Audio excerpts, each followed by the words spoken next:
안녕하세요. 자, 이번 시간에는 전기 실기에 대한 내용들을 공부하게 되겠는데요. 자, 가장 첫 번째 나갈 내용이 이제 바로 변압기입니다. 실기에서 가장 주 내용으로 가장 많이 나오는 것이 바로 변압기 관련된 거기 때문에 아주 중요한 부분이다라고 보시면 되겠습니다. 자, 그런데 그 내용 들어가기 전에 일단 먼저 좀 이제 설명드릴 게 있다면, 우리가 필기 시험이 있고 실기 시험이 있는데, 필기라고 하는 거에 비해서 실기는 진짜 실력을 잘 쌓아 놓으셔야 돼요. 근데 그런 실력을 쌓으시려면은 어느 정도 기본 개념, 이론, 용어가 다 되어 있으셔야 되겠죠, 그죠? 그래서 실기는 그냥 이렇게 필기 때처럼 공부하면 되겠지라고 생각하시면 절대 안 되고요. 실력을 쌓아야 된다라고 하는 점. 그리고 실기 같은 경우에 우리가 이제 시험 문제를 풀기 위해서는 반드시 문제에 있는 내용을 꼼꼼히 읽어보고 여기에서 주어진 정보들을 캐치할 줄 아셔야 됩니다. 주어진 거에 따라서 이 문제가 어떤 파트에 대한 문제며, 그리고 이 문제를 풀기 위해서는 내가 어떤 개념이 필요한지 그런 것들을 캐치하실 수 있으셔야 된다라고 하는 점. 항상 요거를 먼저 기본으로 머릿속에 늘 갖고 계시면서 우리 공부해 주시면 좋겠습니다. 자, 그럼 우리 이제 변압기라고 하는 건 나가게 되겠는데, 이 변압기라고 하는 거에 대해서 일단 먼저 개념부터 잠깐 보도록 해보겠습니다. 자, 우리 계통이라고 하는 거, 송전계통이라고 하는 것이 발전, 전기를 만들어서 부하, 전기를 쓰는 것까지의 이 전체를 우리 이제 전력 계통이라고 이제 봐주는데, 그런데 이 발전기에 있는 전압의 크기와 부하에 있는 전압의 크기는 같지가 않습니다. 그러면 서로 전기 크기가 같지 않으니까 그냥 다이렉트로 보냈을 때 이걸 사용할 수가 없겠죠, 그죠? 일반적으로 발전은 전압이 높은 고압이고요, 고전압. 그 다음에 부하들은 몇백 볼트의 전압을 쓰는 저전압입니다. 그럼 이 전압이 맞지 않으니까 이것을 변형을 해서 맞춰줘야 되겠지요. 그래서 있는 것이 바로 변압기다라고 봐주시면 되겠습니다.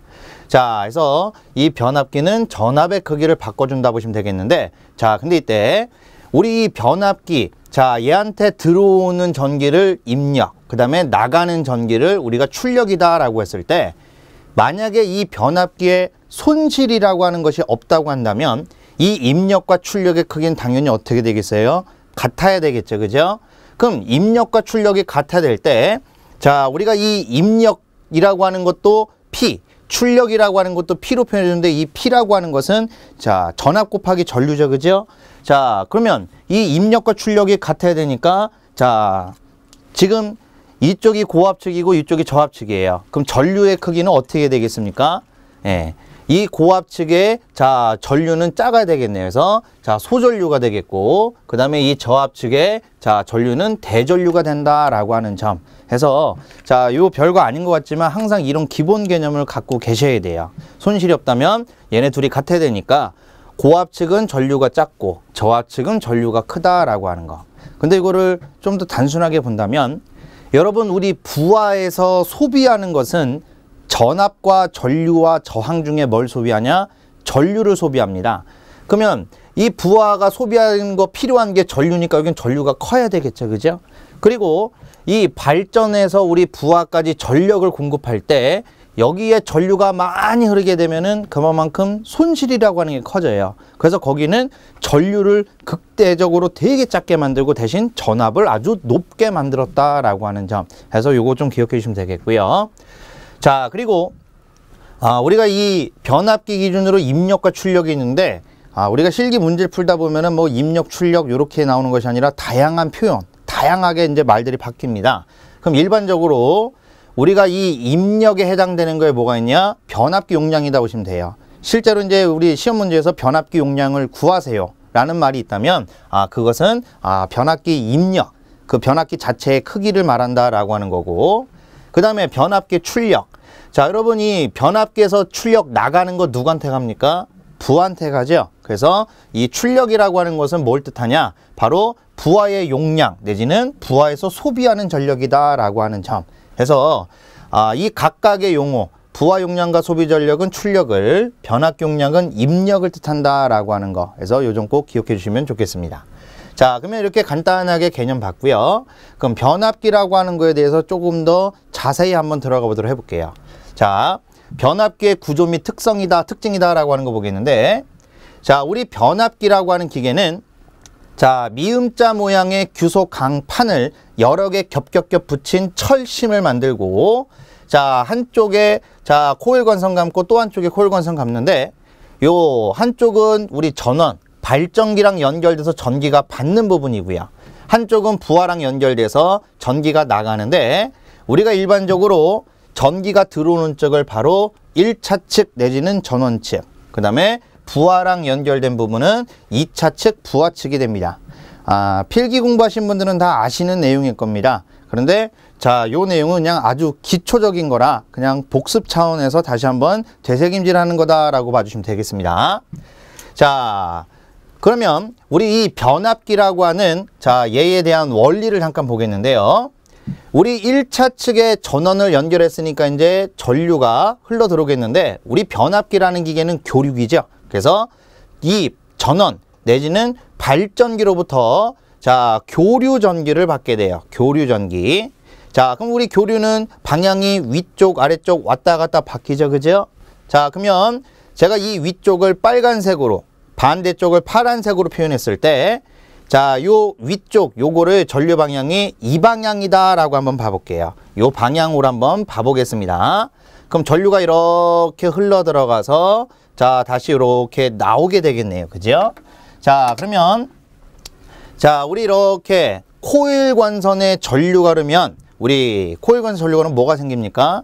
자속이다 라고 하는 게 생기죠. 자, 우리 앙펠의 오른손 측에서 권선이 이렇게 감겨져 있으니까 요 위쪽 방향 해서 요 위로 해서 요렇게 요 방향으로 자속이 생겨요. 자, 그러다가 자, 우리 이 처음에 전원 측 1차 측에서 전류의 방향이 위에서 아래 파란색으로 바뀌었다라고 한번 봐보겠습니다. 파란색으로 이렇게 바뀌었다라고 한번 봐볼게요. 자, 그럼 전류의 방향 바뀌니까 이 자속의 방향도 어떻게 되겠어요? 반대로 바뀌어버리겠죠. 그죠? 그럼 이때 우리 요 가만히 있는 요 2차 측 권선에서 자속의 방향이 아래에서 위로 바뀌었어요. 우리 도체주의 항상 자석의 힘이 변하면 반드시 꼭 뭐가 생기냐? 바로 기전력이다 라고 하는 전압이 생기는데, 이런 식으로 이렇게 변압기는 움직이지 않고 가만히 있더라도 이 교류 자체 기본 특성 때문에 저절로 2차 측에 기전력 전압을 유기해서 부하로 전력을 공급할 수 있게 된다라고 보시면 되겠습니다. 근데 여기서 하나 참고로, 여기서 전압만 있는데 어떻게 부하로 이제 전력이 가냐? 여러분, 전력이라고 하는 것은 전압 곱하기 전류죠. 그럼 이때요, 전압이 있는 상태에서 우리 부하를 걸면 이 코일 관선하고 회로가 하나로 연결되죠. 이렇게 폐회로가 되면 그때 가서 이제 전류가 흐르게 돼서 전력 공급은 자동 이루어지게 된다 보시면 돼요. 항상 부하가 있어야지, 회로가 연결이 돼야지 자동으로 전류가 흐른다라고 하는 점. 그래서 그 점 기억하시면 되겠고요.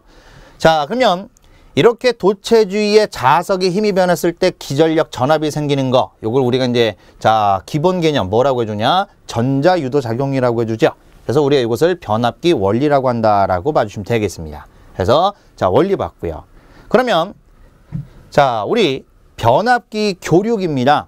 그럼 들어갈 때도 교류고 나올 때도 교류인데 어떻게 해서 교류가 나오는지에 대해서 한번 봐볼게요. 자, 얘 자속이 왔다 갔다 아래에서 위로 바뀌면서 기전력이 생기는데, 이 기전력 이거 전압이죠. 전압은 플러스 마이너스 극성 방향이 존재해요. 그럼 항상 이 방향은 어떤 방향이냐? 이 자속이 바뀌는 거, 뭔가 변화가 일어나는 거를 방해하는 쪽, 본래 있던 쪽으로 생긴다 보시면 돼요. 그러면 아래에서 위로 바뀌었으니까 처음이 아래죠. 그럼 아래쪽으로 자속이 형성되게끔 자, 우리가 기전력 방향을 이렇게 잡아버린다라고 봐주시면 됩니다. 자, 그런데 우리 이 전원이 교류니까 계속 뭐 하겠어요? 왔다 갔다 이렇게 계속 생기겠죠? 그럼 이 자속도 계속 왔다 갔다 바뀌겠네요. 그러면 당연히 자, 기전력도 어떻게 되겠습니까? 왔다 갔다 이렇게 계속 바뀌게 되겠죠. 그죠? 그래서 이런 식으로 교류로 들어가서 교류로 나온다라고 봐주시면 됩니다. 그래서 자, 요게 기본적인 변압기고, 자, 그리고 우리 변압기, 자, 우리 이제 여기에 각가지 전기적인 요소에 대해서 이제 한번 봐보겠는데요. 자, 우리 이제 처음에 이 전원으로부터 변압기로 선으로 들어오는 전압을 우리가 선간전압 내지는 단자 전압이라고 해주고 보통 V라고 써주는데 1차니까 V1. 자, 그 다음에 1차 측 회로는 전류 I1. 그 다음에 1차 측 코일 관선에 걸리는 전압. 여기 있는 전압을 우리가 1차 기전력 E1. 그 다음에 2차 측에 있는 기전력 E2. 2차 회로는 전류 I2. 그 다음에 2차 측 부하 선으로 나가는 전압. 2차 측 단자 전압 V2 이렇게 있다라고 하는 건데